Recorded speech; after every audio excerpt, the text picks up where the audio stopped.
Is Stadium actually good? Is it actually the future of Overwatch like some people have claimed, me included, or is it just the worst parts of League of Legends crammed into our favorite hero shooter?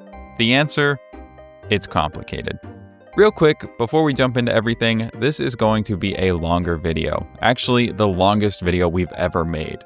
With that in mind, I assume most people are only going to be listening to this video, so we've made it in a way that you don't have to watch it if you don't want to. However, I'll play this sound anytime there's something on screen I feel like you should actually pay attention to. You have my permission to throw this on and wash the dishes or whatever. Now, onto the video. When Stadium was announced, I was incredibly hyped. I mean, it seemed like it was exactly what I was looking for from Overwatch. Something new, something fresh, and something deeper. Perks are great, but they don't change the game enough for me. Stadium, on the other hand, promised an entirely new way to experience Overwatch. And on launch, Stadium delivered. The hype carried over. I was hooked, I loved it, and I streamed it as much as I could. I was coming up with builds, making guides, workshopping playstyles, and trying as hard as I could to climb the ladder. But then, something happened. Stadium released on April 22nd of 2025 with Season 16.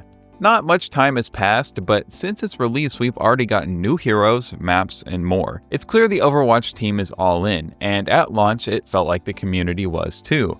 There's all the clips of streamers having a super awesome time playing it. Queue times for this experimental, complex, and a new mode were always pretty short until you got to the high ranks. Crazy playtimes reported in Aaron's blog. It really seemed like this was it. Overwatch was back and had won the hero shooter war. But there's always a but, isn't there? I'll be honest, I've been pretty checked out of Overwatch lately, if you couldn't tell from the lack of uploads on this channel and the implosion of the Discord. I'm excited to tell you where I've been, but more on that later. I jumped back into Overwatch the other night with my partner on a whim. There's just nothing quite like Overwatch. It truly is a special game, and no matter what, I can't seem to stay away. We queued up a ton of Stadium as DPS and support. Sounds like a normal Tuesday night for everyone watching this video, right? Well, what was abnormal was the fact that we had to wait 15 minutes for a match. Every match. Granted, it was late, but even at a quote-unquote good time, queue times are all over the place. When I went through these 15-minute queue times, I was in shock. What happened? Where did everyone go? I thought this was going to be the next big thing. Surely everyone hadn't checked out, right? But then it dawned on me. I did. I had checked out. I quit playing Stadium. I was ready to pivot the whole channel to be about Stadium, and I still stopped playing. So that raises the question, why? Is Stadium actually good? Or is the future of Overwatch just a glorified arcade mode? Let's run through the good, the bad, and the ugly of Stadium to figure out if it's got a future. We'll start with the obvious. A new mode is going to create a lot of hype. Everyone is going to come back to the game to try it, and anyone already playing is definitely going to give it a shot. However, it only makes sense that that hype is going to die down after launch. That's normal, it's natural, and to be expected. However, the real reason Stadium is stumbling has nothing to do with the dying launch hype. Let's address the giant, obese, ginormous, mega, unbelievably colossally large elephant in the room. The matchmaking. It feels non-existent.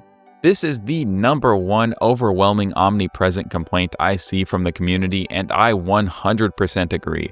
I have never been out of Diamond, and I've been in Stadium games with top 500s more than once. I've seen so many people talk about being Silver, but facing people in Masters. If you're not God's gift to Overwatch, it can really feel like which team wins depends a lot less on your own skill, and a lot more on which side got the Frogger-Aspen duo. Yes, that actually happened to me. The devs have addressed this issue recently, but frankly, this isn't much of an address.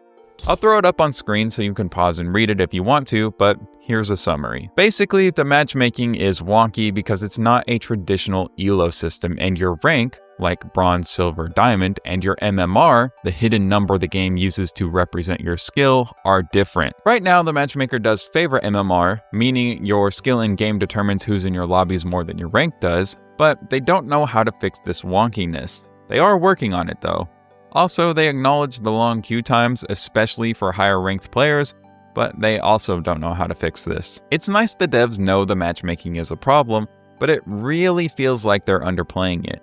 This game mode has so much to offer, but all anyone seems to talk about is how miserable the experience can be because of the matchmaking. It's very difficult to enjoy or even have the Overwatch experience when two teams aren't in the same skill range. You can't have masters in plat lobbies, even if their stadium MMR or rank says that it should make sense. I want to add here that the queue time issue I and the blog post mentioned are only going to get worse with the addition of Stadium Quick Play. This will further segment an already segmented player base. At like 10 PM on a Thursday, I'm seeing 7-minute queue times for DPS. Imagine what that'll be like when people are split into Quick Play and Ranked. I don't know about you, but I always have to be fidgeting with something. I spend basically all of my time at my desk and have looked everywhere for something to keep my hands busy. But everything I could find was either a cheap plastic toy or, let's just say, it clearly wasn't made for me. It was all pastels, unicorns, and glitter. I just wanted something cool that fit my interest, and because I couldn't find it, I decided to make it myself. This is Omen Slime. It's a premium slime designed for our desks. I developed incredible, satisfying textures, created themes inspired by the media we all love, and decided that every single tin should be a collectible artifact that comes with its own custom charm. I forged it for fans like us. It's the ultimate desk accessory to keep your hands busy and your mind sharp. To celebrate the launch and reward our very first supporters, we've created the Omen Slime Founders Kit. We've only made a small batch of 50 of each of these slimes for this one-time only event. When you order during the Founders Drop, you're not just getting the slime and its collectible charm. You're also getting the exclusive Founder role in our new Discord to prove you were here day one, and a 15% off Veterans Appreciation code for a future order. My guarantee is simple. If you don't agree this is the most satisfying desk tool you've ever owned, you can send the slime back for a full refund, and you can keep the 3D printed charm as my gift to you just for giving this whole thing a shot. You literally can't lose. So if you want to get your hands on one of these limited edition Founders Kits, click the link in the description right now. This won't last. When Quick Play Stadium comes to the game, Overwatch will be split into 6 different main queues. Quick Play and Competitive, 6v6 Quick Play and Competitive, and then Stadium Quick Play and Competitive. That's rough. Overwatch certainly has a lot of players because right now the 5 queues we do have are decently populated. 15-minute queues suck, but I got a game after all. There's plenty to do in between games, so it's not the worst. It's whack, but I could have spent like 45 minutes waiting for a game, so it's reassuring in a sort of roundabout way. Okay, so the matchmaking is awful and queue times suck. How do we fix it? After all, I don't want this video to be a negative rant. I'm really trying to dissect the mode and offer some solutions to the problems I bring up. I think we have to move harder in the direction of a traditional matchmaking system and take the rewards out of the rank system. For those that don't know, here's how Stadium's ranked system works, and how it's different from a traditional ELO system. For the first 2 ranks of Stadium, Novice and Rookie, you cannot lose rank. Then in the 3rd and 4th ranks, Contender and Elite, you still gain a lot more for a win than you'll lose for a loss. When you get to Pro, All-Star, and Legend, the 5th, 6th, and 7th ranks respectively, it functions like a traditional ELO system and wins and losses are worth roughly the same amount. The skins you can get from Stadium are locked behind the Elite tier, and one skin is locked behind the All-Star tier. Because wins are worth more than losses up to Elite, if you play enough, you should be able to climb to Elite, which means you should be able to get the Elite skins no problem. The devs obviously want most of the rewards to be earnable by like 80% of the player base if they just play enough. So instead, let's just separate the rewards from the ranked system. Make it some kind of extra point system, kind of like a free Stadium exclusive battle pass. Then your rank will always be more representative of your skill. I think that would solve most of the issues with Stadium's matchmaking because despite what you might hear on Reddit, regular Overwatch's matchmaking is pretty great. Just put that in Stadium and give us a different system for the rewards. As for queue times, as more heroes are added, we should expect to see more people playing Stadium. I like playing tank a lot more now that Sigma is on the roster. I'm sure for many, they'll stay on the fence until their hero gets added. I can't see this ever making up for the fact that the player base is so heavily segmented though. I suspect unless the other laundry list of complaints I have with Stadium get fixed, It'll always be a game mode you can expect to wait a little longer to play. Alright, well, let's get to that laundry list of complaints then. Let's start with the biggest complaint I have with Stadium, the one that nearly all of my other complaints stem from. Stadium has an identity crisis. I think Stadium is sweaty. But is it really? Is it casual? Who is this mode for, and how hard should someone be expected to try in Stadium? After all, something good is rarely good for everyone. I hate mystery heroes, but that doesn't mean it's not good. It just means it's not for me. With Stadium, it's not clear who it's for, and this identity crisis is the next big problem Stadium has. The ranked system, right now at least, points to the game being more casual. Players are meant to play a lot and climb eventually. The Stadium skins are tied behind ranks, making it something you need to grind if you want to collect everything. Let's be real, the only real progression even in Overwatch is growing your collection or climbing ranks. Having these skins locked behind rank means casual players are more inclined to play the mode. After all, who doesn't want a free skin? However, there are more ways that Stadium says, I'm for the casual player. Many powers and builds in Stadium encourage less skillful play. Not that that's necessarily a bad thing. Overwatch is a difficult but very accessible game. There's plenty of options and plenty of heroes to play if you need that accessibility. Stadium is no different. Making Junkrat's projectiles larger, giving Soldier and Cass auto-aim, homing shurikens and Junker Queen knife, these powers all provide direct value by making the game easier to play mechanically. Overwatch is a game that really cares about both mechanical and mental skill. I think the more competitively minded of us would prefer the game and balance to reward heroes, playstyles, and builds that are both very mechanically and mentally demanding. These powers are strong, or have been, and builds like Juno's torpedo build and Soldier's auto-aim have been meta. This screams casual. Speaking of builds, Stadium also has these elements to it that seem to say, come try out the wackiest thing imaginable. What if Ryan could fly? What if Moira shot out 10 balls? What if Reaper ulted every time he teleported? Stadium really launched with this attitude of, let's get absurd. It held the promise of near infinite possibilities, builds, and replayability. If you want to build something insane, Stadium offers it. Big, game-changing abilities. It's a very different experience from Overwatch with perks. You can climb with sheer playtime, cosmetics are locked behind ranks, many of the powers and builds provide direct value through reducing the mechanical skill required, and the marketing and tone of the mode directly encourage playful experimentation as opposed to serious optimization. So, Stadium is for the casual player. What's the issue? Well, not quite. Allow me to make the case for my side and then explain how neither side is wrong, and that's really the problem here. Stadium is complicated. That complexity only grows as the rounds go on, and advantages gained early snowball into disadvantages for the enemy team that cannot be overcome. Currency, bounties, items, powers, all stacked on top of Overwatch's complexities. Additionally, as more heroes are added, that complexity will only grow. While Stadium handles this exceptionally well, after all, Blizzard is great at making the overtly complex feel simple to understand, it doesn't mean it's not for the more hardcore player. The more complicated the game, the more dedicated you have to be to learn it. This added complexity really makes Stadium feel like it should be for the competitive player. All of these new moving pieces are new opportunities for skill expression. Just as many of the Stadium builds encourage casual play, a ton of the powers and items encourage accuracy, smart ability usage, and optimization. They offer more reward with better execution, both mechanically and mentally. All powers or upgrades to a hero sort of do this. If I make you do more damage anytime you do damage, you're getting more of a reward. The real difference between the more competitively minded builds and the more casually minded ones is that the competitive ones increase your reward, but keep the level required to access it the same, and the casual ones marginally increase the reward, but make it easier to access. That's free value. Time, however, is not free, and Stadium is very demanding when it comes to that department, at least when compared to your average Overwatch game.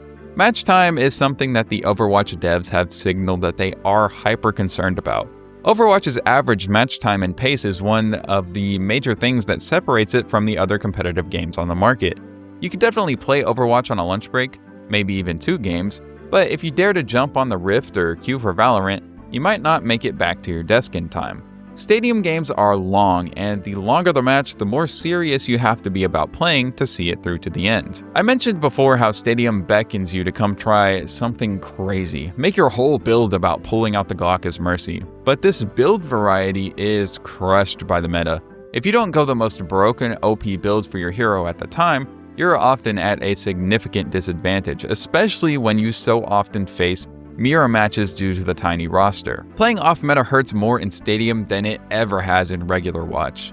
Roll damage cast is just never going to compete with whatever hyper-optimized build people are running at the time. Beyond complexity, optimization of builds, and game length, the upcoming edition of the draft mode signals to the player base that we are only going to be taking these matches more seriously and that they will last longer.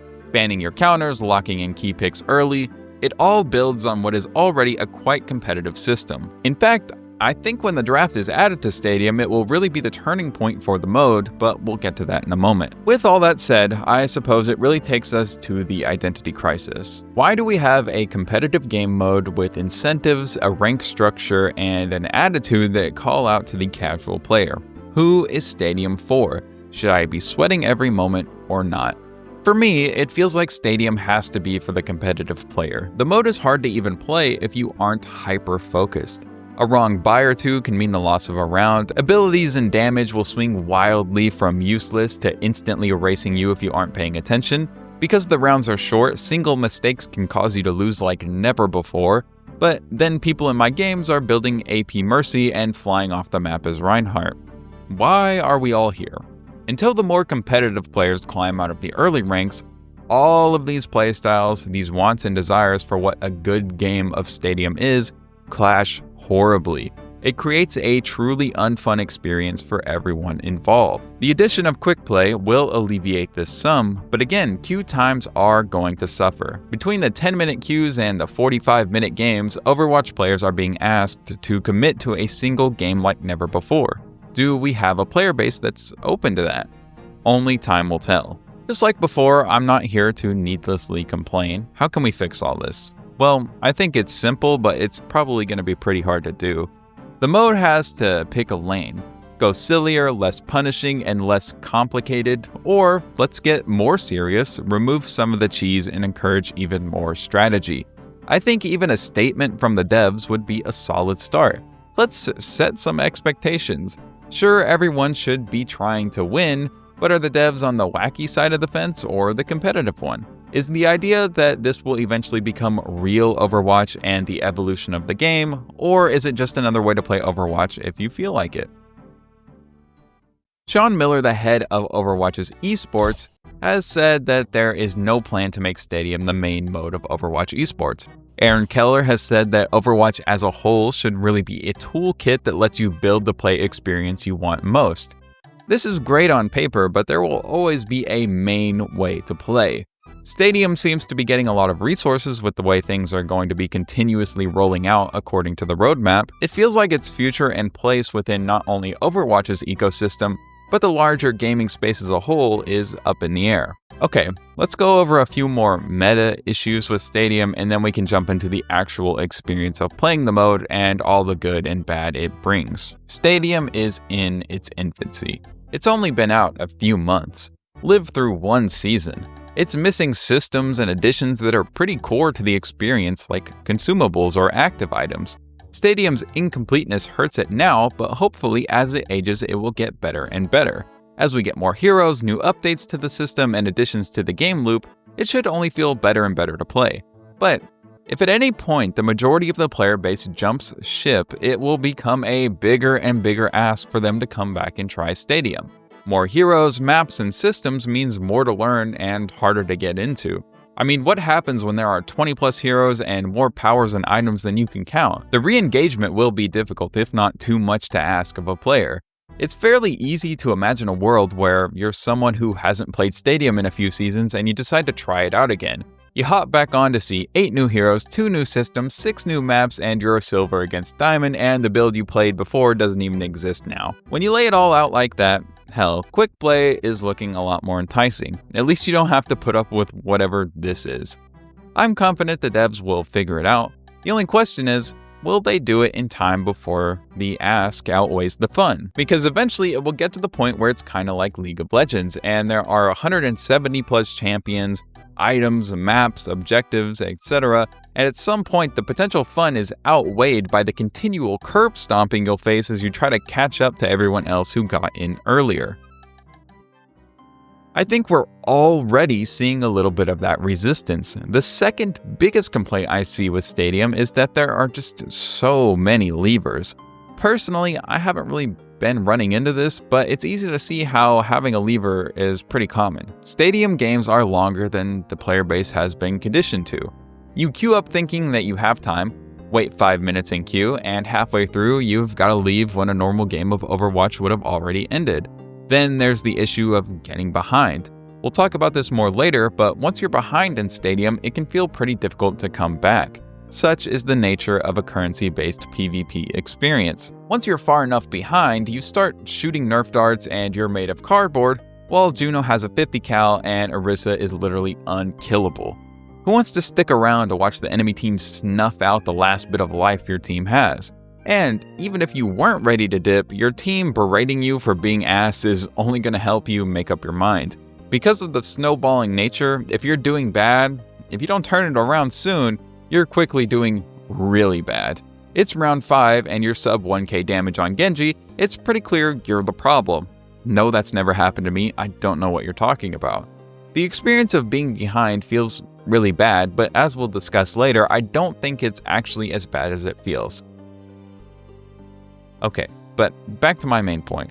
How do we fix levers and mounting complexity? Well, quick play will help with levers, and I think time will help too. Penalties for leaving can be made harsher if necessary, but hopefully this one just kind of sorts itself out. As for the complexity issue, I'm not sure how to solve that. The greatest thing League and Overwatch have in common is that their tutorials suck ass. They don't tell you how to play the game at all, and you need to go to YouTube to really find out anything beyond press button for ability. League and Valorant have been able to make themselves more accessible by limiting the champions that are available to you as a new player. Overwatch tried this and the community threatened to bomb the Blizzard headquarters, so I don't think that's gonna work. A better tutorial and some in-game guide videos would be a decent place to start. That really applies to Overwatch as a whole though. You'd have to do even more to explain Stadium, but we can at least start there.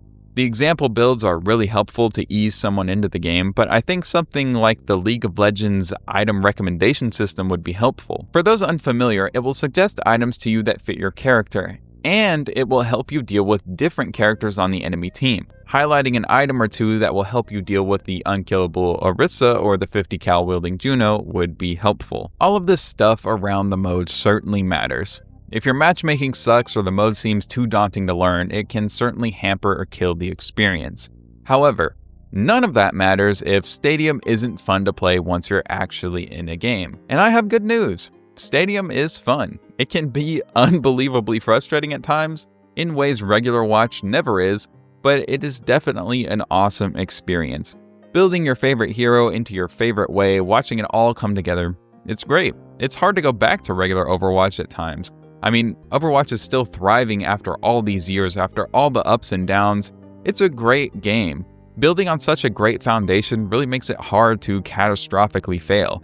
60 to 80% of the hard part has already been done.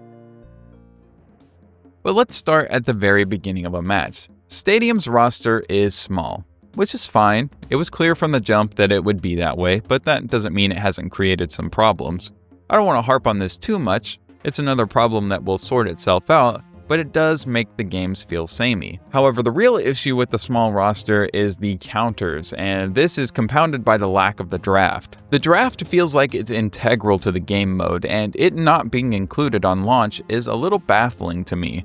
Sure, there are items that help you mitigate some of the harder matchups, but it feels like the ability to ban at least one counter is a much needed feature. When there's only 6 tanks, the odds of facing Zarya on your diva pick is too high. It's rough, and of course you can't swap out of being countered. You can only build out of it. It feels like there are more ways than one to lose at the hero select screen. Now, I'm a positive fella, it's never over till it's over, but sometimes it just feels like a team comp diff. What can you do when you roll out with the epic Lucio Mercy support duo and the enemy team has the Ana Kiri? Not a whole lot. Your team is locked in with the worst comp imaginable, and the enemy team had the brains to go a real poke, brawl, or dive. You're cooked. Drafts will fix this a little bit, but you see it all the time in League. Your team goes some bullshit and you get rolled for it. Not being able to change your hero means poor compositions will seriously limit your team's potential. I don't think there's any fixing this. The player base is just going to have to learn how to play the game. Once draft is added, hopefully we can make smarter picks as a team, but who knows if anyone actually cares about that. It's already hard to get someone to swap to a needed pick, but now they have to lock in for a full game on something they aren't comfortable on, and there's all the items and powers they aren't familiar with. One tricking makes a lot more sense in Stadium, so I doubt the composition building part of Overwatch is going to get better once draft is introduced. I think you'll just have the opportunity to not screw yourself over by choosing a hit scan you can play into the enemy insta-locked Pharah. Now, on to the actual play. You and your new best friends have all loaded in and you're about to fight for your lives on the battlefield. Here's where I really want to give Stadium and the devs their props. The UI, the simplicity of it all, it's great. Everything UI-wise works exactly as you think it would. It's intuitive and easy to understand what to do to buy and sell things. You can easily look at not only your own build, but your teammates and the enemies. Now that the build system is here, you can easily import, export, copy, steal, save any build you want. It's excellent. Besides the fact that I still get psyched out by the armory timer ending, expecting to be able to leave spawn only to have to wait for the pre-round timer to end, I have no complaints. The armory's design and the buying part of the game is fantastic. In the later rounds, I even find myself wishing I had a little more time to make decisions and think things over. But what about the actual things you're buying and the powers that you're choosing? We'll start with the powers. Powers are really hit or miss, and even more so from hero to hero. Some powers have clear synergies and create cohesive builds. Others feel situational to the point of uselessness. Some heroes feel like there's definitive playstyles, their powers and power, and some heroes feel like they got a toolkit of stuff that just makes them better. Sigma really falls into that latter category. It feels like all his powers just make him a little better in one area, but he doesn't really have any builds. He just kinda does it all, and in Stadium does it all a little better. I'm not sure which approach is even the right one, and I'll explain why in a second, but when it comes to some of the powers, I think uninspired is really the right word to use here. Some heroes' powers just feel really uninspired. I'm a Genji main, and it sucks because I just think all his powers are kinda lame. I don't know if any dev time is being allocated to adding powers or reworking heroes that are already in the mode, but I hope there is because they don't feel like they were all made equal. Another big issue with the powers is that you can't change them. I kinda understand why it's the case. You don't want someone completely changing their whole build to counter someone else.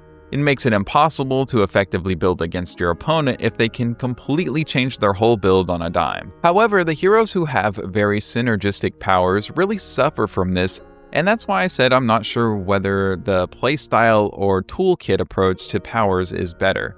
For example, let's say you start building AP Rhine around his Fire Strike. Well, if it turns out you need to be more aggressive, trying to switch to a hammer build halfway through the game is going to leave you in the middle, only half as strong as you could be either way. You can't go a shield build and then decide you need to do more damage. That's a decision you really need to make rounds 1 to 3. However, Sigma just has a bunch of be better powers for the most part. You can pick and choose based on the situation without really losing out on some fantastic synergy you have to have for your build to function. I'm not sure how to solve this. You can't have people swapping their entire build each round. The toolkit powers feel more versatile, but they're not nearly as satisfying to see come together as the synergistic powers. Now, the powers aren't quite as rock, paper, scissory as I'm making them sound. It's definitely not, oh, I went build A and enemy team has countered build A, GG go next. But you can definitely feel it when you play. Overall, I'd like to see some more creative, inventive, and game-changing powers. Stuff like shoot a second Helix rocket after the first one is just not very creative, and in fact, dare I say, lame. As a whole, I'd give the powers a fine, a 70, a C+, a passing grade, but there's a lot of work to be done here. Now let's move on to the items. Whereas once you've picked 2 powers, the next 2 you'll pick feel pretty set in stone, the items are a lot more interesting. I find myself enjoying the item aspect of Stadium, the buying, selling, mixing, matching, and general decision-making process a lot more interesting and fun. I almost wish there were no powers and instead some sort of penalty to selling. Make it harder for me to change my build, but let me completely try whatever I want whenever I want. Now we need to break down the item system. Items in Stadium are a little bit tricky, and it often feels like buying an item is a trap. It's almost intentional obfuscation from the devs, and I'm not sure I'm a fan of it. Let's take the item Techno Leech. It's a great item, 5% weapon power and 10% weapon lifesteal. A staple in almost any weapon power build. However, let's look a little closer at what you're getting here and what you're paying for it. You're getting these stats: the 5% weapon power and 10% weapon lifesteal for 4,500 credits.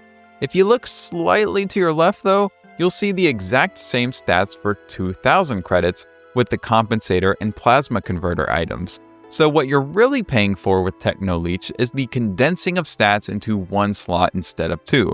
You're paying a 2,500 credit premium to save a single space. Granted, that extra item you can buy now can be make or break, but it kind of feels weird.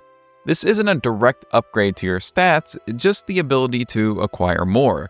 A lot of the items in Stadium work this way. They offer the same stats as other items, but free up space and charge you a premium for that. This is not necessarily a bad thing. It does, however, add some complexity to the system. Rarely is an item a direct upgrade. Let's take Icy Coolant as an example. For 5,500 credits, you get 10% weapon power and 5% cooldown reduction. Hardlight Accelerator gives you the same stats and an extra ability, that when you use an ability, you gain 5% weapon power for 3 seconds, stacking up to 3 times. It costs 11,000 credits. This feels like a direct upgrade. You pay more and get an added effect. However, it's not quite that simple. Sure, up to 15% more weapon power is great, but what if you're playing a hero that isn't going to use 3 abilities within 9 seconds of each other? Lots of heroes can't even do this without buying more cooldown reduction. So now I'm paying 11,000 credits for an item that I can't even access the full potential of, that gives me the same stats as an item that's half the price. There are tons of little pitfalls in the item systems that newer or worse players are going to fall into. Our monkey brain sees a higher tier item that appears to be a direct upgrade, so we buy it. The way the items have been constructed in Stadium make building feel a lot more like a puzzle than a set of upgrades. Knowing what to buy and when requires real thought and skill. All of that sits there before we've even gotten to building for the current situation you're in. So let's talk about that now. I've played quite a few games of Stadium. I reached Pro last season in DPS. Nothing impressive, but I think it at least shows I've got some time in the mode. I'm still unsure whether trying to outbuild your opponent or forcing your current build is more optimal. It feels like you have the wiggle room to buy a single item to try and mitigate your current circumstances. Anything more and your build isn't online. Anything less and you're not going to be able to stand up to the enemy. Knowing what item of your typical build to cut to get this flex item, knowing when, and knowing which item to even buy to counter the enemy all require a lot of skill. I do appreciate it. It's cool, fun, and interesting. However, it feels needlessly complicated. Like, I feel like I'm forced to worry about things that I shouldn't be. I find myself having to buy a set of items, looking at my stat totals, selling them, buying another set, and comparing my money and stats to see which one gets me the most for my money in that one armory session. It feels like it should be more intuitive. I buy an item that costs more and I get more for doing so, not just more space. Or I buy the upgrade to an item and I get a useful ability, not one that I may or may not be able to access. I think Stadium could really benefit from a system similar to the component system League has. When I buy an item, I would like it to naturally progress into an upgraded version of itself that furthers the benefits I'm getting from it. I don't want to have to put together a puzzle in the short time I have to try and nickel and dime my way into a better build. At times, it feels like I'm fighting the item system to get stats and I can't just buy what I want. It's fun, but not intuitive, and I think it makes the system a lot harder to learn than it needs to be. The system creates interesting puzzles, but its unintuitive nature feels like an artificial barrier instead of a strategic one. You're fighting the itemization logic, not just outthinking your opponent. I hope it eventually gets an overhaul of some kind. It doesn't need to be simpler necessarily, but it needs to feel more natural to navigate. I want to stress here that I don't want Stadium to wind up like League. League feels like it's in this spot where you just go on a website, find the build for your champion, and lock it in every single game. I enjoy the decision-making required in Stadium, and your ability to pick the right items at the right times really separates the good players from the bad ones. I do, however, want the process of upgrading my build to feel more natural, but there's another layer to items. The ways they interact with heroes. A lot of the items are just flat out useless, terrible, or downright don't do anything for your hero. Let's take Mercy as an example. I made the joke earlier about my teammates building AP Mercy because AP, ability power, literally does nothing for her. It does not impact any of her abilities in any way, shape, or form. The ability power stat does not interact with any of her kit. Every dollar spent on AP is a dollar wasted. Basically, an entire tab of the armory is useless to Mercy. I think she might be the most egregious example of this, but every hero has these issues. Furthermore, lots of the items are just never worth buying, or attached to them are stats that aren't worth taking or don't do anything for your hero. There are quite a few options in the armory, but I feel my eyes glazing over half of them because they're just so situational or terrible. The mileage you'll get out of the items really varies from hero to hero, and of course, there are always going to be weak items. I do think the current list can do with some reworking though. Like, when is anyone ever gonna take Adrenaline Shot? It feels like a lot of situations are covered, but because a lot of situations are covered, a lot of the items are situational, so it's a lot easier to just stack weapon power or survivability. Speaking of weapon power, let's talk about weapon power and ability power a little more. It makes sense for Overwatch, I think. You can pretty clearly put all things into one of two categories, but the system feels half-baked. In something like League, the difference between AP and AD is clear. That's ability power and attack damage for those of you with jobs. Having an all AP or AD team is bad and easily countered. There are clear items you can buy to negate either form of damage. In Stadium, it feels a lot harder to negate a type of damage because your ability to negate damage is tied to shields and armor. Well, damn, what if I don't have any shields or armor? Well, you can buy items that'll give you shields and armor, but now you're spending 2 item slots and at least 9,000 credits to be able to stop instantly dying to the Ashe with the dynamite build on the enemy team. Cool, but now the soldier who went weapon power just blows you up instantly. It feels a lot more difficult than it should to actually protect yourself from an enemy. I think we have to separate weapon power and ability power mitigation from shields and armor. Remember how a while ago I said that Stadium feels like it was meant for the casual player because it promises you that you can make some absurd builds? Well, I think it makes that promise, but I don't think it actually keeps it. In fact, I think it ultimately fails to deliver on that promise. Stadium never lets you get truly absurd. Let's take Orisa as an example. I feel like a build anyone who plays Orisa will want to be able to pull off is the Gatling gun build. Let's get Orisa to shoot as fast as we possibly can. To spec into a complete 100% attack speed focused build, it's like an 80 damage per second difference between 0 items and the max to 70% attack speed you can get. It's underwhelming, and to top it off, it's underwhelming when you literally go all in on it. A lot of these absurd ideas just aren't possible. You can't push the numbers far enough. You'll never shoot fast enough, have enough ammo, move fast enough, do enough damage, heal enough to truly get that experience you're after. Sigma isn't going to nuke someone with his rock. Now, not all of these are impossible, but it feels like anything that just wants to stack raw stats isn't going to happen. I feel like if I want to put everything on the line to make my Ana nade instantly erase someone, and that's all I'm good for, I should be able to do that. But you just can't ever quite get there. This is the dev team's first real pass at something like this in Overwatch. It's to be expected that it's not going to be perfect. We have consumables and active items on the way, and who knows how those will change things. I don't think most of the issues I described with the items and powers are going to be fixable until Stadium picks a lane though. Let's decide on whether we want wacky and absurd or complex and competitive. Then try some item/power systems that are different from what we have now until we find something that works a little better.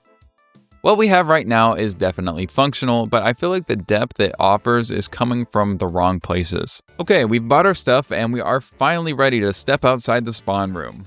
What do we step onto?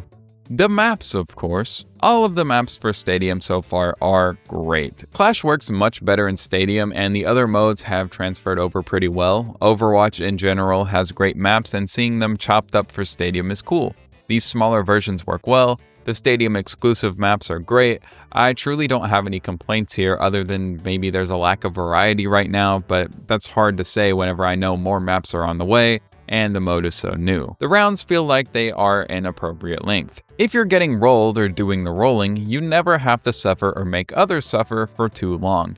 The Mercy rule being dropped to 10k lets games that are very much already over end sooner, and I think it helps us avoid the dreaded hell that some kind of surrender system would bring. Also, if you have a good, clean, even match of Overwatch going on, you can really get a good back and forth going in any given round. The best match experiences are available and the worst have been accounted for and mitigated. The best of 7 structure feels good and like a game takes an appropriate amount of time. The only small gripe I really have with the match structure is the fact that you rarely get to go to 7. This means you rarely get all your powers and get to the peak build. It might be fun to let everyone come online a little sooner. The quick play version of Stadium is going to have this, so you'll get your powers sooner. Maybe that change will feel good enough that we can bring it to ranked. I can't say it would be better, but I would at least like to try it because, I mean, who doesn't want to play their full build more? Alright, I think it's time we finally talk about the engine that makes this whole thing run.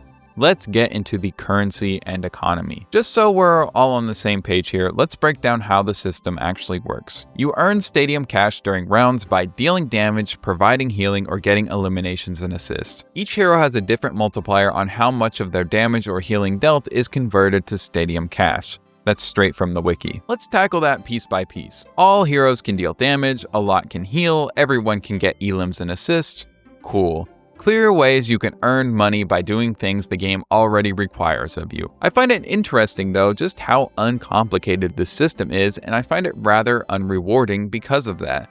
There is no bonus for multi-kills, kills with your ult, standing on the objective, damage mitigated, or critical hits. It's very straightforward. Pump stats to pump your wallet. It's an unexplored part of Stadium that I would like to see expanded on. If I do cool stuff like get a triple kill with my blade, I would like to maybe earn a little more for that.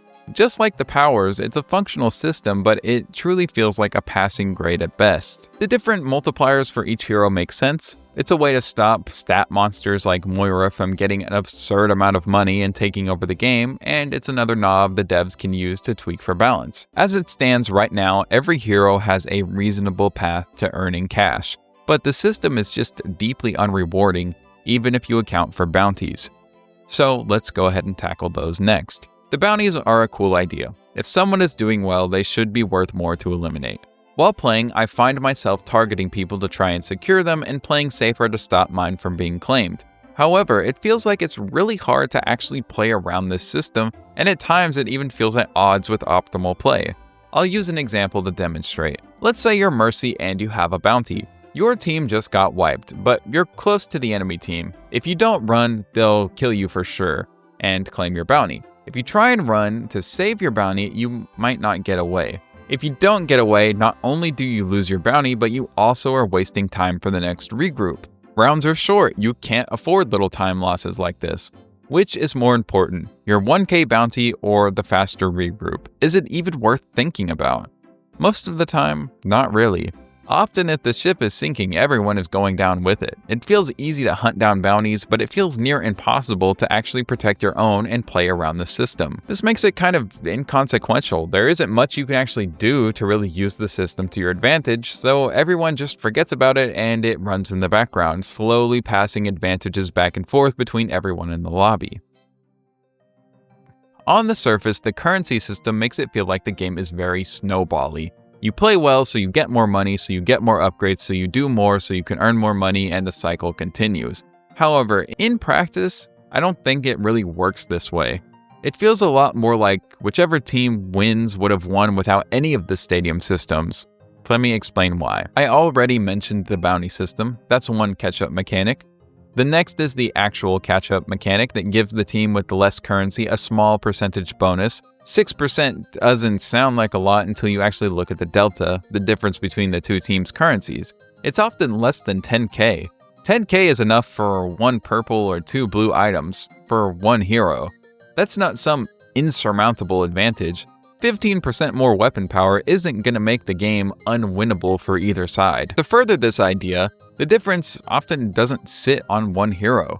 Each person just has a little bit more money on the team that's ahead than the losing team. As the game goes on, you can start to see this widen a little bit, but it usually only amounts to 1 additional item. That's not nothing, but it's certainly not going to auto-win you the game. I find myself walking away from most losses with the feeling that I bought wrong or picked the wrong powers, not that the enemy team just did better one round and they got so far ahead I couldn't catch up. To me, this feeling that Stadium is a lot less about snowballing than other games like it might just be its biggest advantage. And that sits on top of all of the suboptimal actual Overwatch we're all playing. Missing shots, mistimed abilities, whiffed ults, all that stuff adds up too, and it rarely feels like the sheer currency difference was the reason for a loss. If the currency is playing such a minimal role, why does it even matter? If everyone got the same amount each round, would Stadium really change all that much? I don't think things would change at all. That's pretty disappointing, and I think it stems directly from how generous the catch-up mechanics are and how underdeveloped the currency system is. And that right there is the core issue. The economy, the very system that should drive the mode strategy and create high-stakes moments, feels underdeveloped and almost inconsequential. It's a reoccurring theme we've seen across the board. From the hit-or-miss powers to the needlessly complex item shop, each individual system, while functional, feels like a first draft that's missing the spark to make it truly great. When we put all of these flawed pieces together, it forces us to step back and answer the big question I asked at the very beginning of this video. Is Stadium actually good, or is it just a glorified arcade mode? The honest answer is that it's a brilliant idea buried under a mountain of problems. At its core, Stadium is fun. Building your hero and popping off is a fantastic feeling, and it's built on the foundation of Overwatch's great gameplay. I love Stadium. I prefer it to regular watch any day of the week. The only thing I miss from regular watch is the time to kill, but overall, it's fantastic. I think it's a very divisive mode. You either love it or hate it, but even for those of us who love it, the fun it has to offer is constantly being undermined by glaring issues. The matchmaking is a disaster that creates wildly unbalanced games. The mode suffers from a severe identity crisis, trying to be both for the casual and competitive player, but satisfying neither. And while the item and power systems offer depth, they often feel more convoluted and unintuitive than truly strategic, failing to deliver on the promise of truly absurd, game-breaking builds. Stadium has immense potential. It could be the deep, complex, and endlessly replayable experience that breathes new life into Overwatch. However, for it to realize that potential, the developers need to make some hard choices. They have to fix the matchmaking and, most importantly, decide who is this mode actually for. Until then, Stadium remains a fun but deeply frustrating glimpse of what could have been, rather than the revolution it was promised to be. Hey, thanks for watching. Sorry we've been gone so long, but we really had to figure out what we wanted to do for the foreseeable future. We've put everything on the line to start this business, so it would mean a lot to us if you would check it out. You can join the Omen Slime Discord in the link below. It'll act as a hub for the slime and all of our content, and I promise this one won't be deleted. Thanks for watching, and until next time, I'll see you in-game.